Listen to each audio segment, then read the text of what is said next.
how to get your school to compete in, my head's in the way, Battle of the Boroughs. We're going to go through what it is, for those that don't know, or somewhat heard about it, or think it's, what is it, a haircutting competition or something? Yeah, like that was the Boroughs Barber competition. It was funny, when we first started, that was like the main thing that popped up on the browser, but I think we've taken over the tag of Battle of the Boroughs. He's had his head shaved since. I did, I was trying to. All right, that's us. We made sure, and will they have access to these slides? Yeah, so if you go back, Yeah. everyone can scan Just so you have the slides, the QR in code. case you need it, you know. I would be happy to email it if. They're also going to have access to the video of the whole program. Perfect. Excellent. Good, yeah? So in the bottom is all our emails. You'll have access to that. Our LinkedIn's, if you're social media, if you're into the social media, you can find us on LinkedIn. Okay, that's our agenda for this presentation. We're going to get through most of this stuff as quickly as possible, so we can get to any Q&A questions you may have. All right, so what is Battle of the Boroughs? I'm not even going to look at it. I'm going to try to remember it. So Battle of the Boroughs started in 2022? the in-person version of Battle of the Boroughs, where it was officially coined Battle of the Boroughs. Started about 2022. We were coming back from COVID closures. DIIT, members from DIIT, Sal, Tony, we have been meeting with 9 of the largest school districts in the country, sharing best practices on how to keep ourselves sane, and also help out teachers, with remote learning and how to, what we're going to do when we come back. I think New York, out of all the school districts, is one of the ones, and rightfully so, considering our size, was one of the school districts that were coming back later than most. So we were learning a lot from them, and a very, I guess it was like a lighthearted mention of, hey, what are you guys doing about esports? And that came from Tony and I in a very late night, probably drinking, and after playing games, wondering, can we play games in school? Like video games in school, and get away with it? There's a lot of lessons there that can be learned about, working as a team and collaborating. I was a big Call of Duty player, especially during the pandemic. That was all we were doing at one point or another in Fortnite, yes. And we were like, there's a lot to be learned here. And I heard you mentioned tabletop games. I was a big D&D kid growing up. In fact, living in the projects, growing up in the projects is probably the only thing that kept me alive, because I was, not in the streets.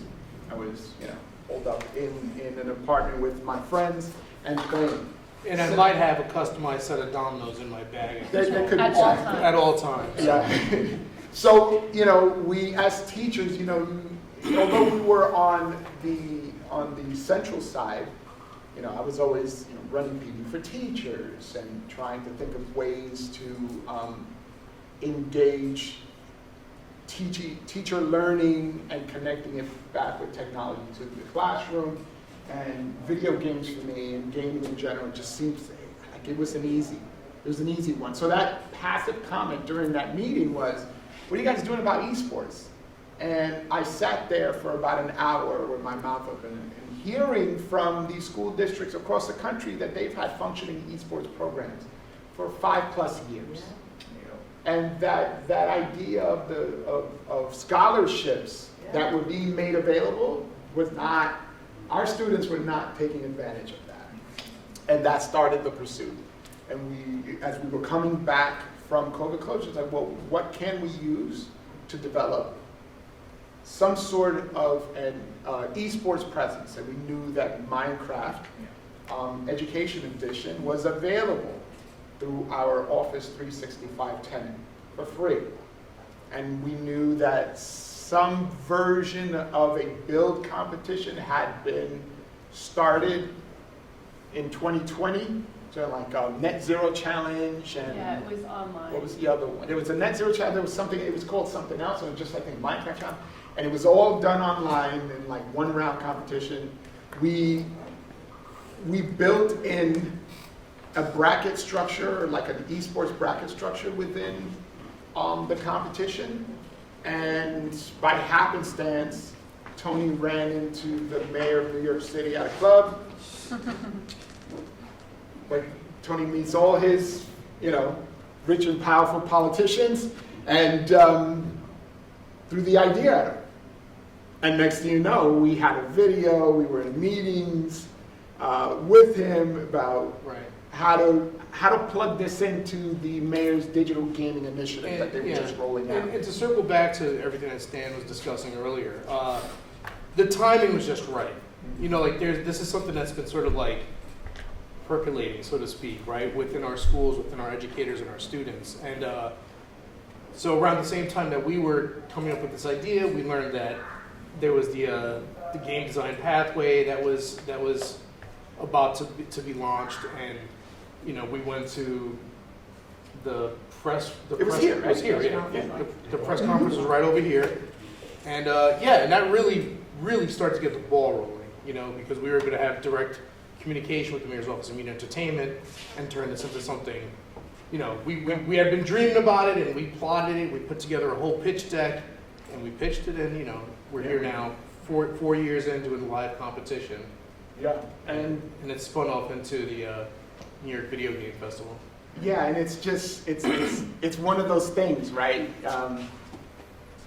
You have an idea, it starts out small, but it's powerful enough because it gives opportunities to students citywide. And for us, it was inevitable, right? If we got in front of the same group of people, we can convince them that we will read that this was in benefit of students in the city, that it would open doors. At least that's what we've always heard, right? And this was that one time that it actually worked. Because we've been able to, with an amazing team behind us from folks in the DOE, we've been able to evolve this, and in partnership with Stan and CCNY, we've been able to evolve this into a bigger opportunity for students. How many of you actually went to the New York City Video Games Festival? I went. That was really good. Mm-hmm. Yeah. So, if you haven't, When is it? May 9th this year, take a look, because it's not just, it's for me, we see it as an educational experience because it's the one place that New York City kids and families get in front of the industry, of folks that want to help students learn more about what the potential of the gaming industry is about. And you get to see a really cool competition. So if you haven't, once registrations opens up, we're gonna make sure that we blanket the city with information. Stay in touch with us, and we'd be happy to make sure that you get a ticket. Yes. Let me go play the upper. Since you didn't make it, you get a bird's eye view, a little video of think so. scissor reel of, this was the 2004 Battle of the Boroughs, and we did that one at the Brooklyn Public Library. Brooklyn Public The Library. main branch. Yeah.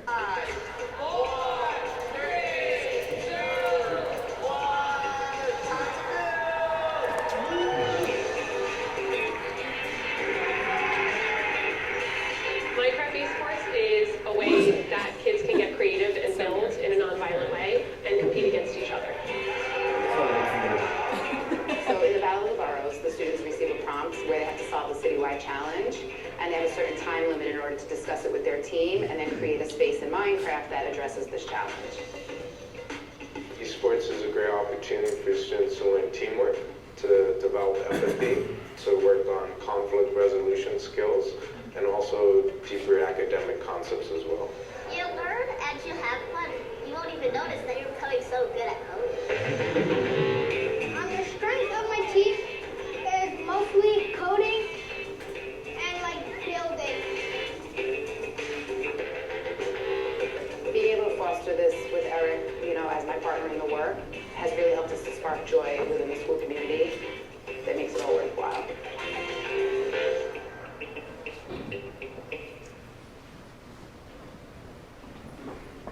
Yes.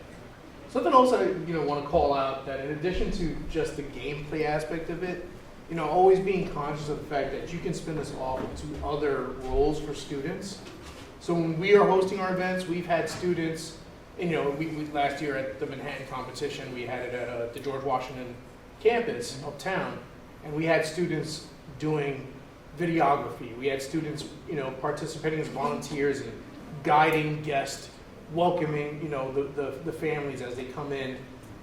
So just like all that stuff definitely comes to mind. We have students as shoutcasters during the main event. So just always think about that, right? Like, yeah, there's the students who play, but within a club, you might be able to expand that into designing the uniforms, designing logos, you know, so.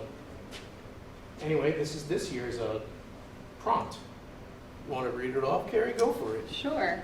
How can we transform Pier 6 at Made Bush Terminal in Sunset Park, Brooklyn, into an innovative, inclusive, and sustainable public space that celebrates its industrial past while serving the diverse needs of the community? All right, so round one, if you are not familiar, begins with a prompt. This is this year's prompt, right? So you're going to present this to your students. You're going to get them, you know, access to Minecraft for Education. They can come up with a team of up to 5 students. For round one, it doesn't necessarily need to be a complete team, all right? That's something you can worry about when you move into round two if the team project is selected. But for round one, you're going to have students work together and they're going to build according to this prompt. They're going to record a 3-minute walkthrough video of their build, right? So after they've completed the build, they're going to walk around. There's a rubric.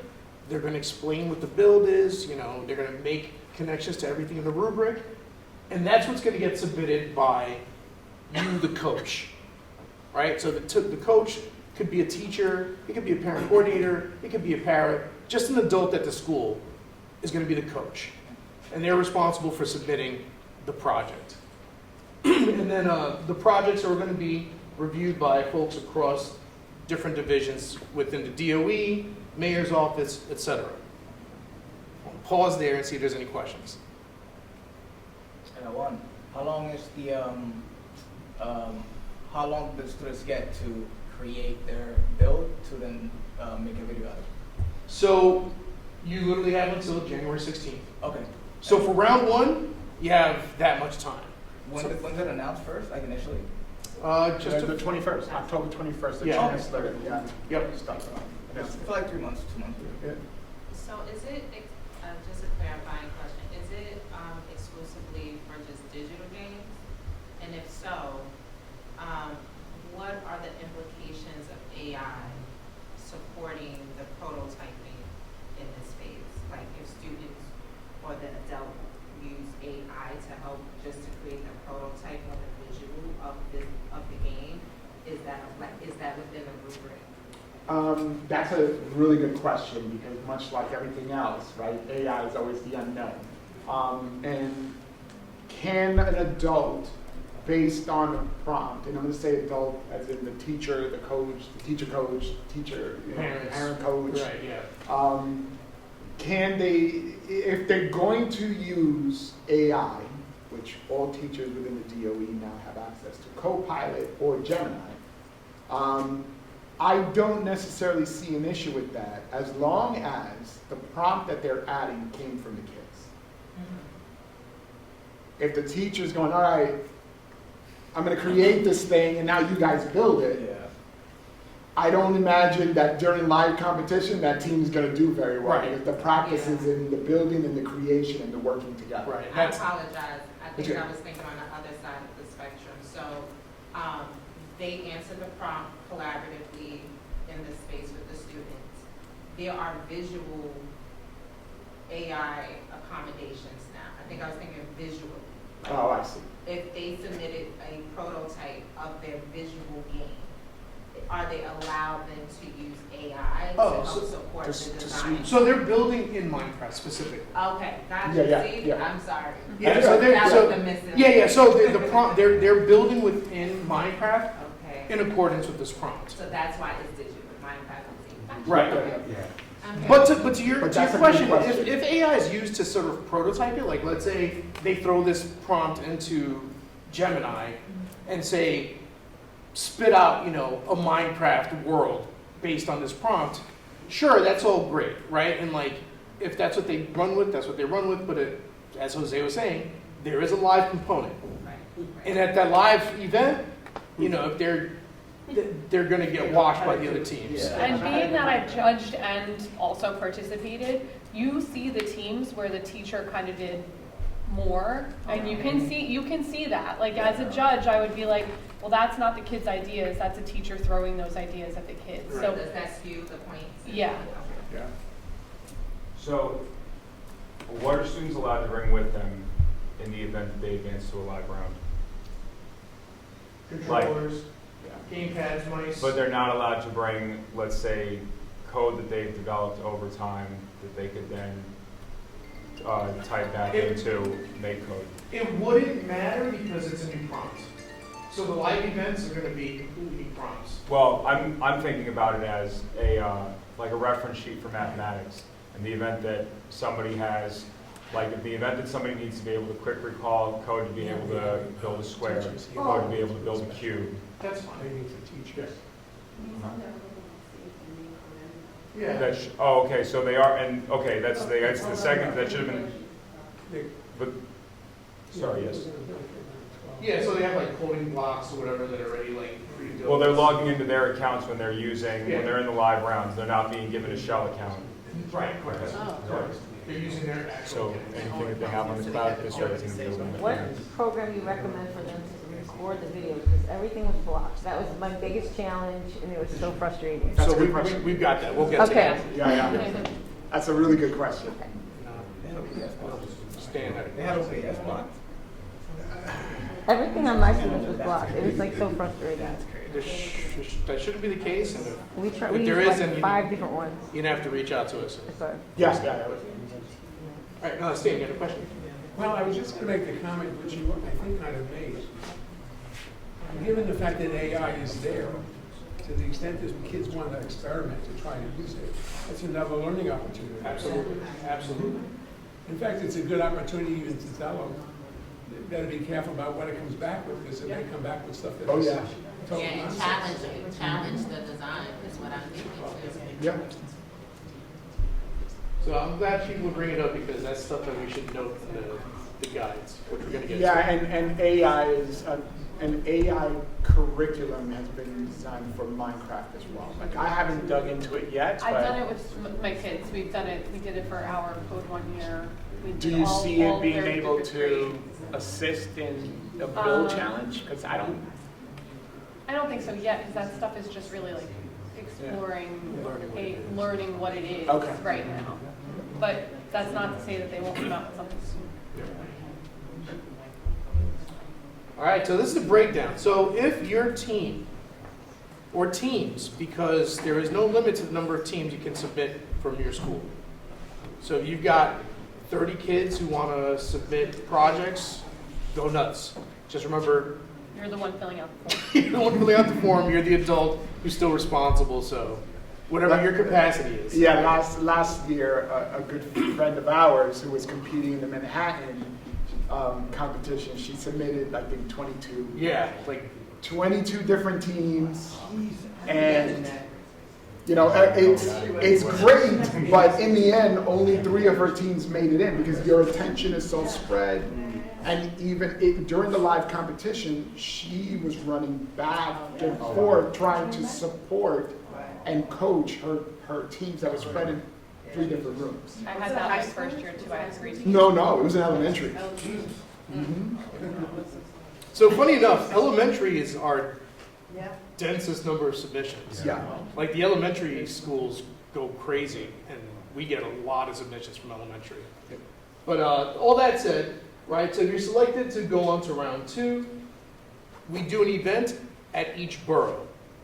So we select the high school, that'll be the place where we have the competition, and we run 5 matches at a time, right? So 5 teams are in a match for each grade level. So, right, so elementary, middle, and high school compete separately. The winners from each room move on to the semifinal round. and then those 5 teams compete for borough supremacy.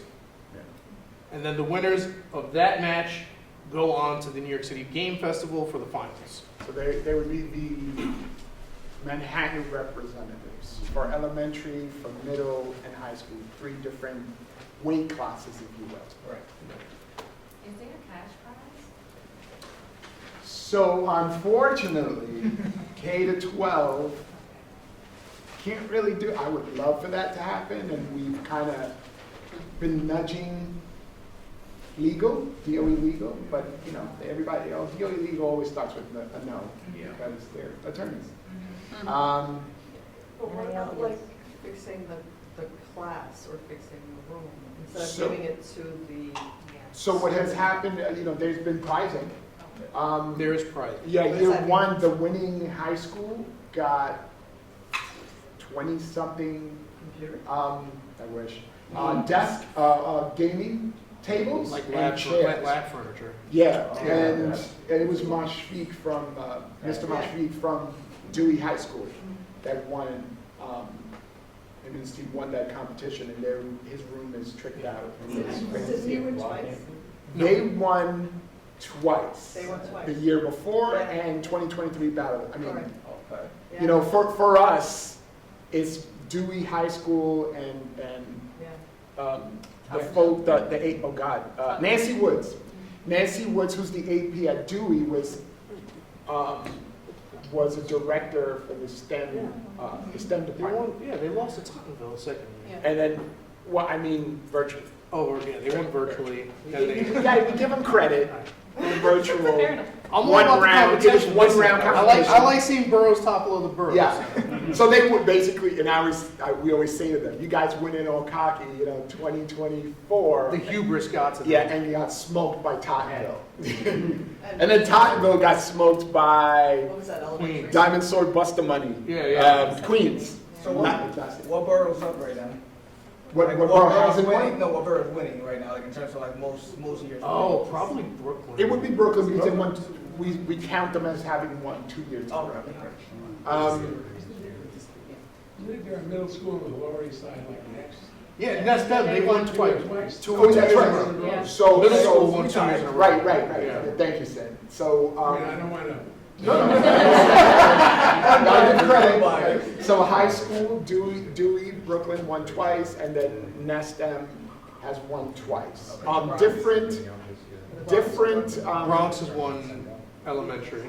Yep, Bronx won elementary, and Queens finally. Well, I already forgot. It's a very traumatizing day.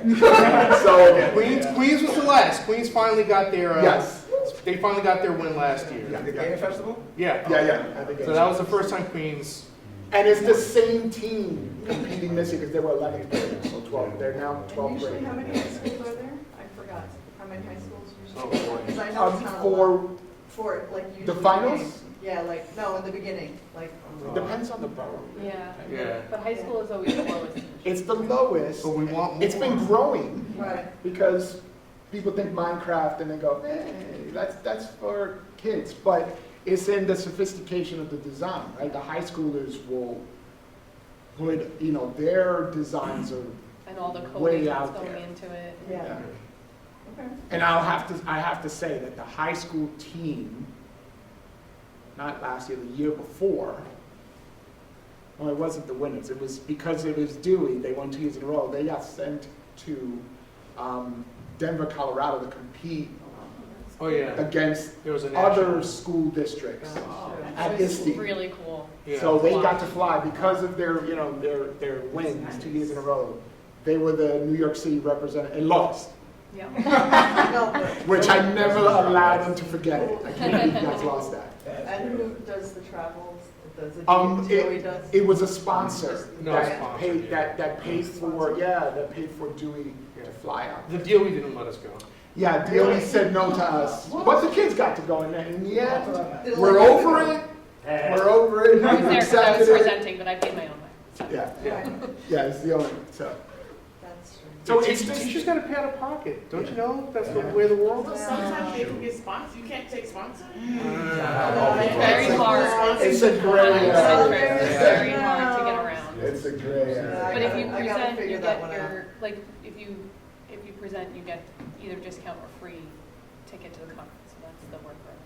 This year, by the way, this year, ISTE is in Orlando. Yeah, I mean, if you got it. Yes. We're going to Orlando present. or where? Orlando or where? Orlando, Florida. And this is it year. Orlando? Yeah, and it's at the end Let's go. of the school year, so nobody can say anything to you. Your time.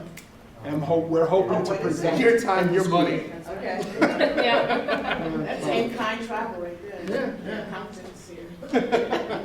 So yeah, this is how the competition breaks down. But I will just say that, look, there's 25 teams that make it here, but it is something that all of my kids have remembered and come back and talk about. They're learning collaboration, they're learning computer science skills, but they're also learning how to video edit, they're learning how to speak publicly and feel confident. So yes, there's only going to be 25 teams that make it to this final, but it's worth doing with all your kids, no matter whether they make it to that final or not. I like this, right? And I really wanted this for my school, but I feel like, Right. I can put my backpack on. No, but I feel like there's I feel like this is a good thing for schools, right? But then let's also talk about the foundational level of getting to that point to get to this, right? And I think that should be implemented on a different level so that people know, or whoever's buying such and such knows, that you want to make sure you have computers that have enough memory. You know, you don't want to make sure you have computers that are, we have a 45-minute class and it's spinning because it's logging in with their DOE email and it's taking 10 minutes, right? So it's like different levels of, I would like to see a correlation of those schools that are actually winning and in the competition. I would like to see a correlation of like the tools and everything like that on the level. Tools at my school, however, I have had network issues that have been killing me for the last 5 years. I can back So that up. we have still done it, we just have been fighting through it to do it. So And now she's in DIT, so Yeah. she can see why there's a But DIT problems.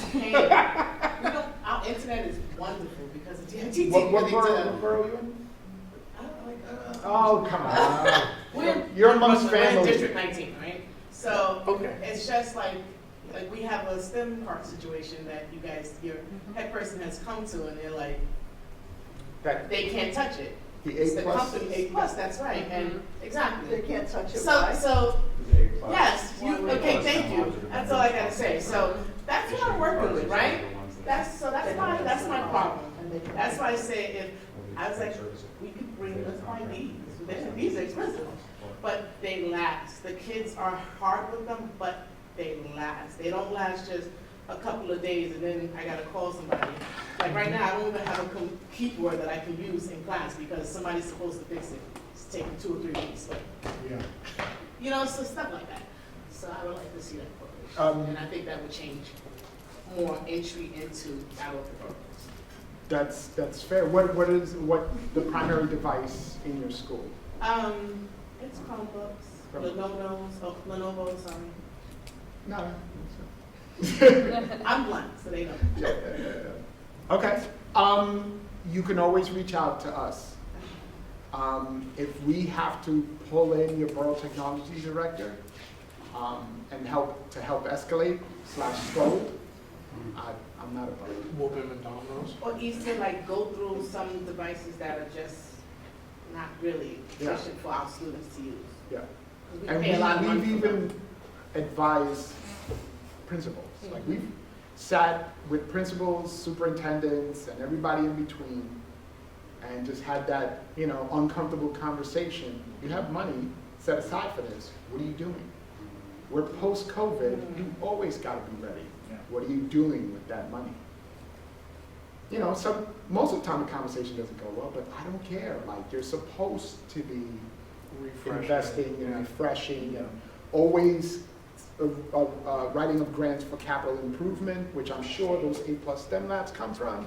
And they cost money. It's like $500,000, I think, or something. we're not recording this, right? I know. Let's edit all of that out. Legal won't be happy with us. Let's edit all of that out. But why doesn't the A+ service it then, if they're giving it to They them? do, and they say not to touch it, but it's like Because I was thinking about calling them, but now I don't know. That's an off-camera. I don't know. Well, Camera? I suppose it depends which mayor comes in office. I wish you guys They're had gonna a, go through contracts, city contracts, right? like a Above our teacher pay survey to grade. say like, how was this computer? Did you like, no, this computer's horrible because X, Y, and I feel so many teachers would put it on. All right. Well, the good news is, when we announced back on October 21st, this year's prompt, we found out from the chancellor herself that this is being funded now. So, I mean, it's minimum, 60K is what they announced, but it's base. To help with running of the program, which, So for us, it's not going to just get been devices in your classroom, but it's going to help us, recruit more teacher volunteers and, Get the word out there. get the word out there, right? Get more training for teachers that want to get involved. Feed the kids. I just want to make it, we made it to round 2 last year, and I didn't even get a notice that was happening. So I think that's another challenge. You like leave people out, like, oh, we're not going to send them the notice. Everybody started October. I didn't even get an email that started. It went. And I made it to I round didn't 2 get an last email. year. I just searched my email. No, I have to say, it didn't go out yet. You said it went out October 21st. No, With the the- chancellor announced it.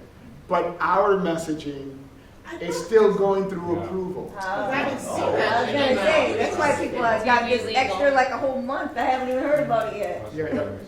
So we gotta come up with another way of sharing to everyone, and circumventing the system. But what does that mean? It hasn't even gone through yet? It's gotta go through now approval process all the way up to City Hall and sign off on it. Usually Yeah, CS all sends that's out, new. like in their That's little new? thing. Yeah, that's- They've got issues now too. Yeah. That's what happens when you get big. Yeah. Yeah. Right, you could fly under the radar when it was. Correct. But the website is always the same. Yes. So everything is up on the DOE website on the Minecraft link, which is linked on here.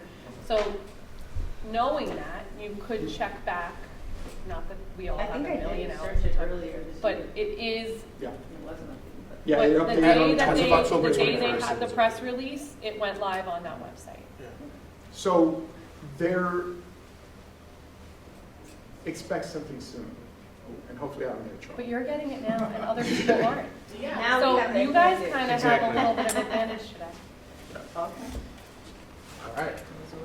So this is the breakdown, right? So from your borough competitions, we have the finals. And the winners of the finals get the Mayor's Cup. And there is, like we mentioned, there is prizing. In fact, when you mentioned cash, this is a funny little anecdote. The high school team last year, so all the students who won got PS5s. So Sony donated PS5s, and all the kids got to walk home with PS5s. During the Microsoft event.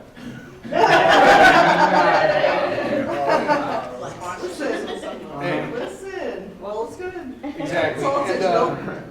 as we were handing off the PS5s, one of the students was like, "Can I get a cash prize instead?" And I was like, "eBay, buddy." Yeah.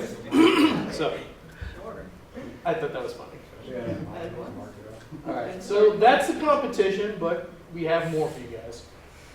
All right, so we have a bunch of resources, as we mentioned. The Minecraft site is live, it's updated, and it's always being updated with resources and dates and what have you. There is currently a student guide, a teacher guide. In those guides are Those are good. Those are really good. Like, they have slides, they have everything there. Okay. and there's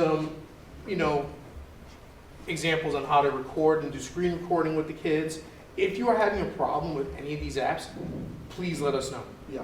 because you shouldn't be. So if you are, that means that there's something that's messed up at your school level that we can work on. I didn't have it loaded, sorry, but the student guide is there. Right. We And can this take a look goes, at it once it loads. yeah, and this goes through the rubric, the prompt, resources about the prompt, so plenty of great stuff there. The EdTech portal, if you're already not familiar, that's where all of the tech PD is. So if you want to sign up for PD with Adobe, Microsoft, Google, Battle of the Boroughs, that's all on the EdTech portal. There you go. So it's just a big list of everything that's happening, technology related. There you go. Look at all that Adobe PD. Lucid.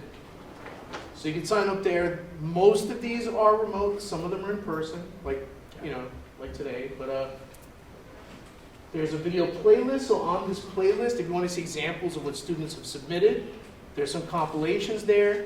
There's videos of news items that students have been a part of. So a lot of cool sizzle for our Battle Boroughs on that playlist. We call those principal inspiration.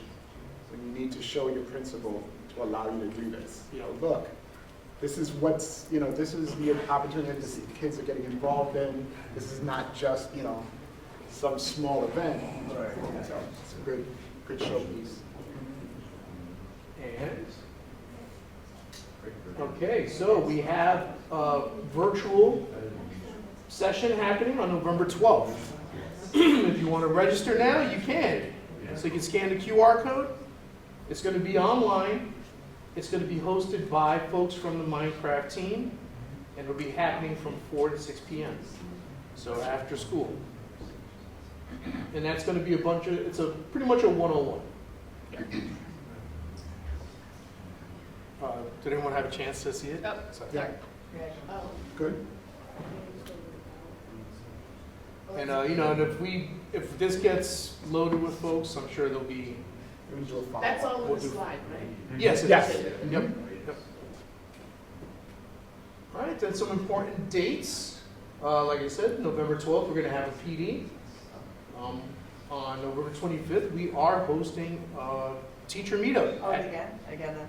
Yeah. This one's going to be at Microsoft now. So. Again. This is specifically a Microsoft teacher meetup, and some of the workshops are going to definitely be Minecraft and Battle of the Boroughs related. I think there may be 2 or 3 of them, and then there's workshops on like AI usage and all the free tools within the Office 365 tenant that teachers have access to.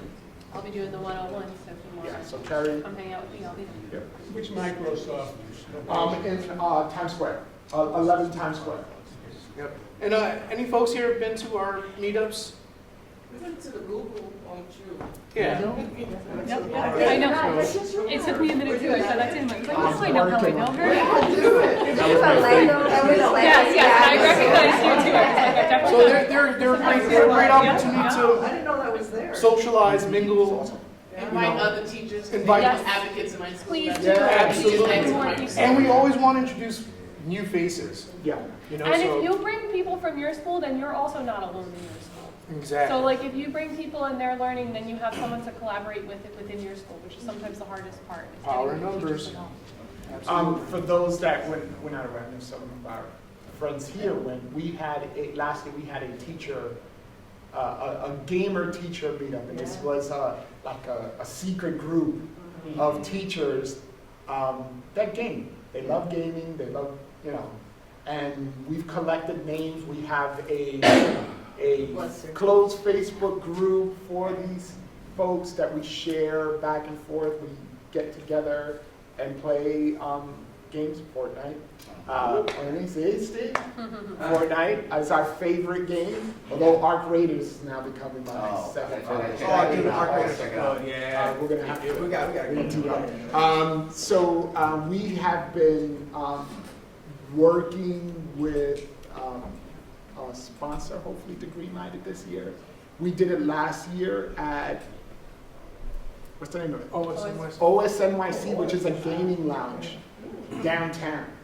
And Lego sponsored it last time. We're hoping to get another sponsor this year. Great, yeah. So we had students that, high school students that graduated from Dewey came back and did a workshop for teachers on the impact of that Battle of the Boroughs had on them. What's up? How do we get into the secret gamer teacher? We're gonna get there. Jose should have said secret groups. Well, you're here, so you're in. The teacher gamer, it's a speakeasy. You gotta happen right now. We're gonna show you what the night is.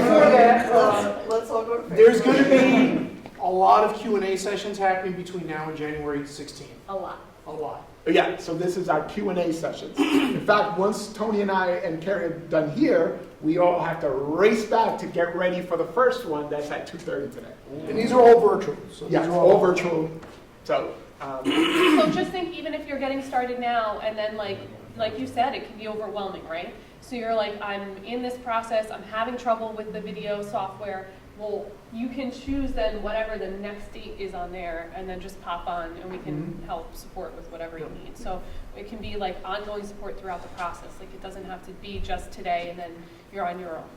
You can always come Yeah, in. and we have them at different hours of the day too. So it's not just after school. Some of them are during the school day, during lunch, in the morning. So and there's if in the a lot of event, flexibility. And then, last but not least, again, tying back to all of the work that we're doing, we really want to amp up the number of schools doing game design, right?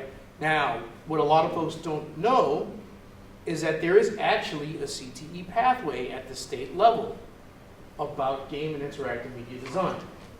All right, as of last year, there was only 2 schools in the entire city who are officially running a CTE program. That was Academy of Innovative Technology in Brooklyn and Ralph McKee High School in Staten Island. As of this year, we helped Thomas Edison High School in Queens get on board. If you are at a high school and this is an interest for you, definitely reach out to us, okay? Definitely reach out to us. We have started putting together pretty much we've templatized. Have you done it? Yeah, so like, then it's just a matter of taking that stuff and then running with it at your school. And this is in the whole, so this is the city of New York. Yep. And that's in my district, so definitely use that as a There you go. pipeline. Yeah, Pipeline absolutely. promoter. Yeah, But 100%. Is it future ready? No. How? no, it's the CT, it's CTE. The CTE. So we've had to. I know, because they've told you that you can only become CTE if can't. you do future ready. Correct. That's a lie. That's not true. This That is is 2 not years going in. I know. This is. Just so you know, that's not true. And Edison, they told that to Edison, they're like, no. And they got certified by the By state. gaming. Game design. It's called Game and Interactive Media Design. Yep, That's the actual state, that's the state. state certification. Yes. And I think that's on the next slide. So what does that entail? Like, do the kids have to pass the Unity test? Well, Unity for up until recently was the only player in the game, but Correct. We stick around, we'll hear about the Unreal Engine. Oh, I love Unreal. I prefer using Unreal. There you go. I'm happy that you're here. Yeah, nice little chat. so that's on the slide, right? Unreal Engine, it was in In development. development. Oh my You God. can change that. It's- It's no longer in development. It is It's no longer in development. It is. All right, we're Just made there. my day. Stand. All right, It's thank ready you. for prime Just to add on to this, not only is for the high schools the CTE certification, but City College now offers a bachelor's degree in digital game development, which means that high schools can work through college now. Many of the high schools already have a College Now program. And in fact, the first course that you can offer is Unity. And so students who take that and complete it to meet the requirements of the college get 3 credits coming to City College and they're free. And And there's going to be more of those courses that are going to get rolled out in the next And year. if you're not familiar with the CTE onboarding process, part of the process is you need an articulation agreement with a college. Right, so your high school needs to partner with a college. Yeah. Again, we've templatized the letter. Okay. So you can reach out to Stan or someone from CCNY with this letter and just fill in the blanks. Literally, this is the course that the kids will take, this is the agreement, and you're good to go. So yeah, so CCNY, that's a big relief for us because having CUNY on board for articulation agreements is really important. I'm curious, is there like an internship sort of like work-based opportunity for the no, that's a great question. Yes, but there's like, so at one point I was running SYP programming, and I had students interning with Microsoft and video game amateurs who actually, I just learned recently that they just got contracted with DIIT. Oh, Microsoft? No, video game amateurs. Video game amateurs. So, And I'm working on Game U. yeah. Getting them, Oh, Game U was good, that I saw. getting them approved as well. So And- they're now that I think, what we were looking for is school side interest, organizations building a path to higher ed.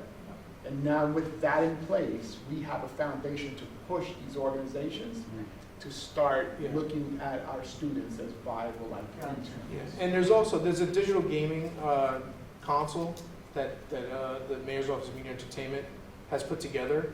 So that's sort of like a pool of potential places that we could reach out to as the interest builds. So.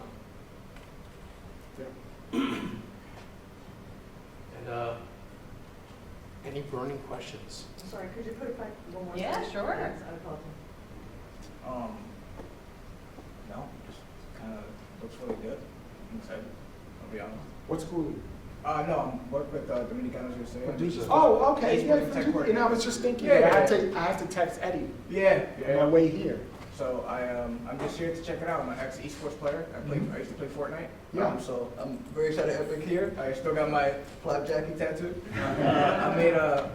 I traveled. I played. I won one of the weeks of the fall skirmish with my teammate, and then I just traveled the country. Did it for a couple of years, and now I'm hopefully trying to bring esports and gaming into schools right now. So yeah. That's awesome. Actually, Jesse, you should, one of the things we've discovered is that many parents still think that playing video games is a waste of their kids' time. And when you bring up to them that they can earn a living, they're shocked. Yeah. And Jesse, you told me a story about you and your mother. Yeah, so it was kind of funny, especially in Latino families. It's very they're very much like you're just wasting time. You're just playing the game. You're not doing anything productive. It was very funny because even while I was already competing in part of a team, my mother still really didn't understand what I was doing. She's not very technology advanced. So one day, it was during fall skirmish week 1. I was playing with my teammate, and we ended up placing first, making 66,000, so 33 each. And then that was a call that I made to my mother. It was during stream, so it was really cool because the chat was You lead really with cool. that, hey, I have 33,000, and this is how I did it. She didn't understand. She's like, what? What do you mean? Like, she thought I was just talking about the game money. Like, she didn't think I was talking about real That money. you spent $33,000. Yes. So it was kind of one of those things where like, she finally, like, I had a tangible thing where I could show her, like, hey, this is like, I'm doing something more. Like, I was already contracted by our organization, but it wasn't like a big salary in comparison to the amount of, a year's worth of salary for a lot of people in a tournament, right? So it was really not only really big for me, still like one of the biggest moments of my life. It was really fun, but also just a wake up moment to see that my mom realized, like, hey, gaming, and even my family, because it was during a family meeting, that gaming can be a outlet or a pathway. Even my little cousin ended up getting inspired and played in the cash cups before and ended up raising a little bit of money, which is cool. It's good to see him also be interested. Yeah. And when you bring parents to these events, every year I had the parents say, they told me about what they were doing in school, but I didn't really get it until I got to see it. So like even inviting parents in to see them build or code, that's why we did like the hour of code. We had parents come in 3rd to 5th grade and watch all the kids like on Minecraft, just to see like it's not just a game. They're learning while they're doing it. And when they get that experience, they're like a little more open to that. I love what you're saying around the parents and also understanding they're a product of their environment. And so this is why I love tabletop games. I'm an 80s baby. And so digital was like Nintendo and Super Mario Brothers for me, right? And like Sonic. But I think this is why if I'm in spaces like this, I'm always advocating for tabletop games. I'm a tabletop game creator as well. And so that is the entry point, I believe, in helping parents understand the why their children are gravitating to this industry in this way, because then that would give them that sort of lived experiences around playing Trouble, Twister, you know, all of these really historical, timeless games that they can remember and that's still viable in the industry. Which then, this is why I was thinking of the internships, is like, if there is a pathway from tabletop to digital development, right? I think the community and the parents and the non-believers, there's some non-believers, non-gamers in this world, will start to see that alignment. I don't think sometimes they see the bridge until the cash rolls it, right? But like there is some valuable learning opportunities that is embedded in the game. And I'll say this because I think that what you're saying correlates to what Jesse, what Jesse experienced. Esports, esports competition, I think, and this is may not, percentage-wise, I'm all off here. I don't have any real data. I'm just going anecdotal. The 1% of the 1% is going to compete and make money that way for a living. But there's a bigger bucket of kids that can find their way into this industry in creation, gaming, creating games, whether it's authoring a tabletop to, Fortnite. But it's also a scholarship. Like they don't have to be the one of the 1%, but you can pay your whole college. Yeah. And even just the public speaking part, I had my Ivy was a shoutcaster last year. She had learned that she liked presenting and being in front of people in the Battle of Boroughs, and then was able to come back and do that. And it just gave her this confidence in her life. She's like, this is what I want to do. I want to be able to influence change. And it's not about even gaming. It's about her having a voice and being able to use that and seeing that it matters. So, it is for, yes, some of our kids are going to be computer programmers and game developers or, even go on to play. But these are life skills that the kids need, and they're getting it through this way that is so engaging for them that they don't realize that they're developing all these skills while they're doing it. And then at the end, they're like, oh, I could do this for my life, I think we identified, about 133 different gaming adjacent careers. Awesome.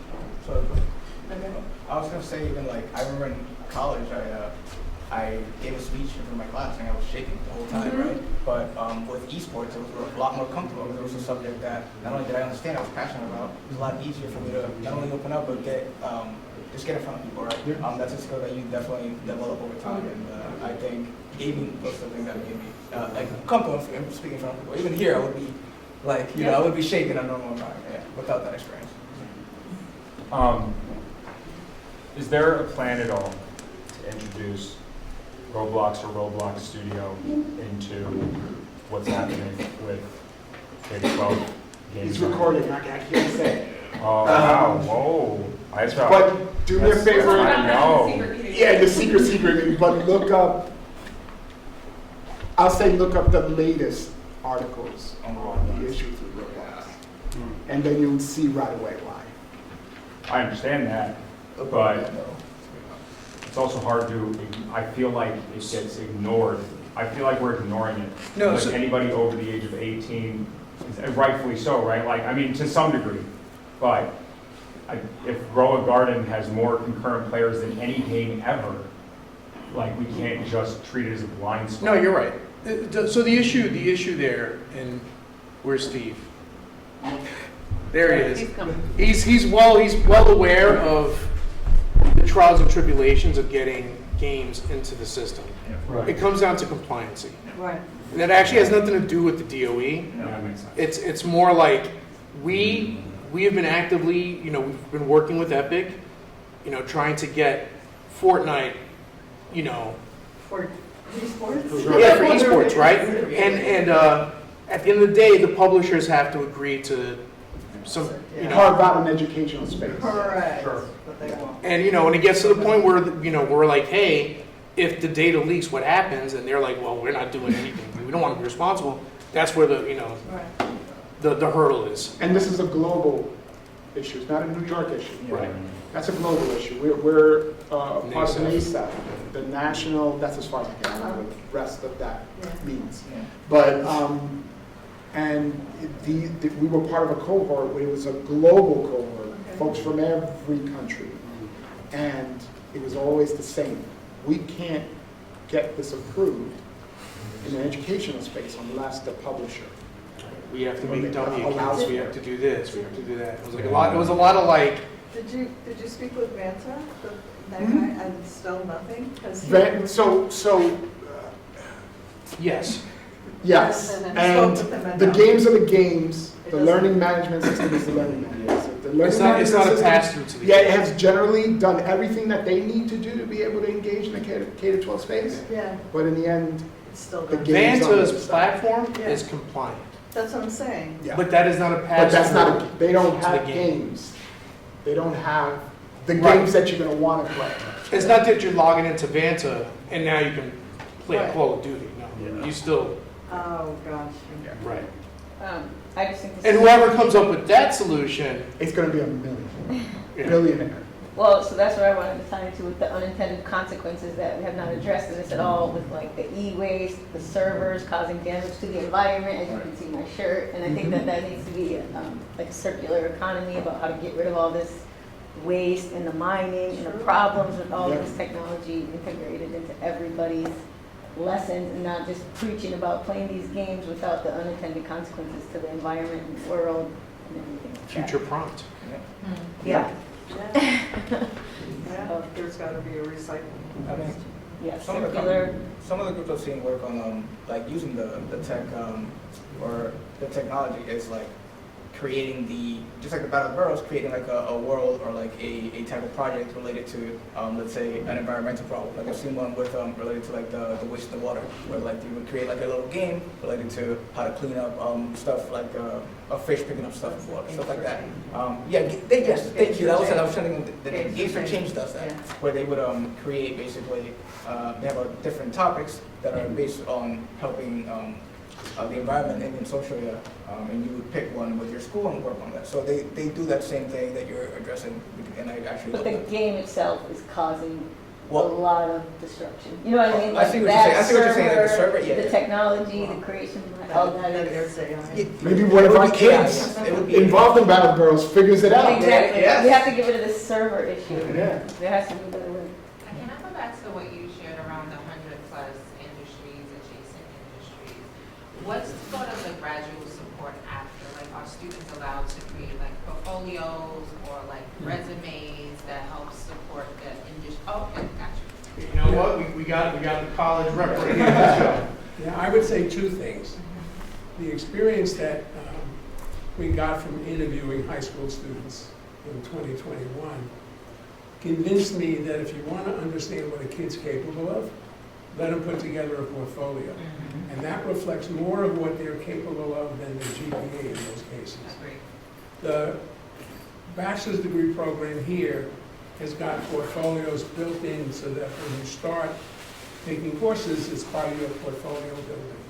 Because when we've interviewed industry, the only thing they want to look at is your portfolio. They don't want to look at a resume, they don't want to look at your GPA. If they want to know, have you created anything that will eventually advance our bottom line?